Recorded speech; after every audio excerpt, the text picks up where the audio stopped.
नमस्कार श्रोतागण, एक बार फिर से आपका बहुत बहुत स्वागत है आत्मशोध के अद्भुत विचार सागर में।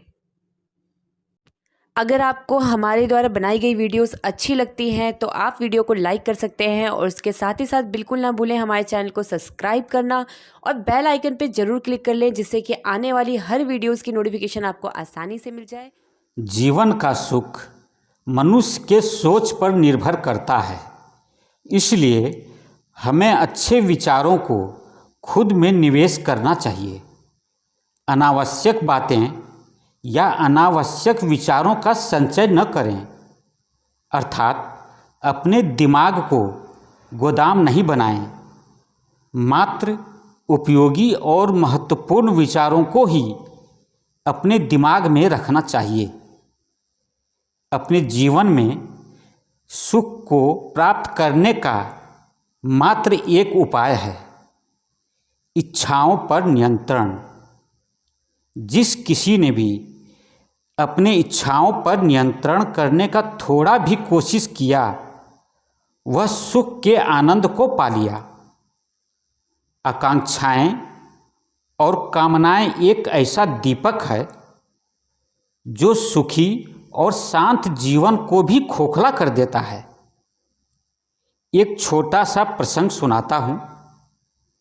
एक संत थे। इनके मन में एक विचार आया, क्यों नहीं एक सुंदर सा आश्रम बनाया जाए ताकि हमारा शेष जीवन इस आश्रम में सुख और आनंद से बीते। यह सोचकर श्री संत जी धन इकट्ठा करने के लिए भ्रमण पर निकल गए। इसी दौरान एक साध्वी से मुलाकात हुई। साध्वी ने श्री संत का स्वागत कर अपने कुटिया में विश्राम करने की याचना की। साध्वी के अच्छे विचार से खुश होकर संत उसके आग्रह को स्वीकार कर लिए।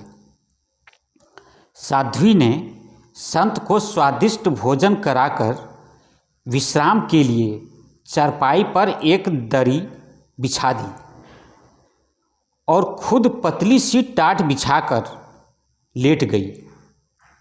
साध्वी को लेटते ही नींद आ गई।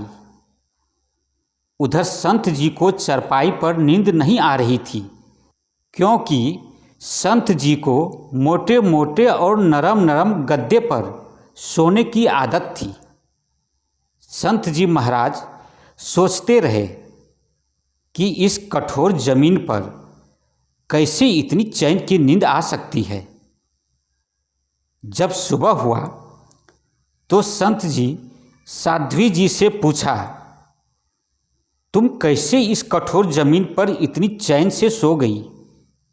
मुझे तो नींद नहीं आई। तब साध्वी जी ने बहुत ही सरल भाव में उत्तर दिया, हे गुरुदेव, मेरी इस छोटी सी कुटिया की भव्यता किसी बड़े महल से कम नहीं है, क्योंकि इसमें मेरे परिश्रम की खुशबू है। इस महल में मुझे 24 घंटे में एक बार भी भोजन मिल जाए तो मैं अपने आप को बहुत भाग्यशाली समझती हूँ। पूरे दिन के कार्यों के बाद जब मैं रात में इस धरती पर लेटती हूँ तो मुझे अपने माँ के गोद का एहसास होता है। दिन भर के सत्कर्मों और अपने प्रभु का चिंतन करते हुए चैन की नींद सो जाती हूँ। मुझे महसूस ही नहीं होता कि मैं इस कठोर धरती पर लेटी हूँ। श्री संत जी महाराज जाने लगे। साध्वी ने पूछा, हे गुरुदेव, आदेश हो तो आपके आश्रम के लिए मैं भी कुछ आर्थिक मदद करूं। संत ने कहा, नहीं, तुमने मुझे आज बहुत कुछ दे दिया। समझ गया कि जीवन का असली सुख कहाँ है। अब मुझे आश्रम बनवाने की इच्छा नहीं रही। संत लौटकर अपने नगर आए और जमा किया हुआ सारा धन गरीबों में बांट दिए और छोटी सी कुटिया बनाकर रहने लगे। जीवन का सच्चा सुख संतोष में ही छिपा है।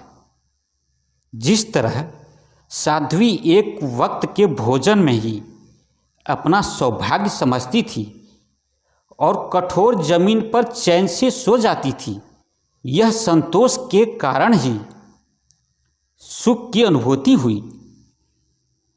और एक संत को चारपाई पर भी नींद नहीं आती थी, क्योंकि संत जी के पास जो कुछ भी था उसमें संतोष नहीं था, इसलिए सुख की अनुभूति नहीं हुई। संतोषम परम सुखम, संतोष में ही परम सुख है। आशय तो समझ ही गए होंगे। आज बस इतना ही। आज का वीडियो अब समाप्त करता हूँ। लाइक और सब्सक्राइब जरूर करें। इसके लिए आप सभी को बहुत बहुत धन्यवाद।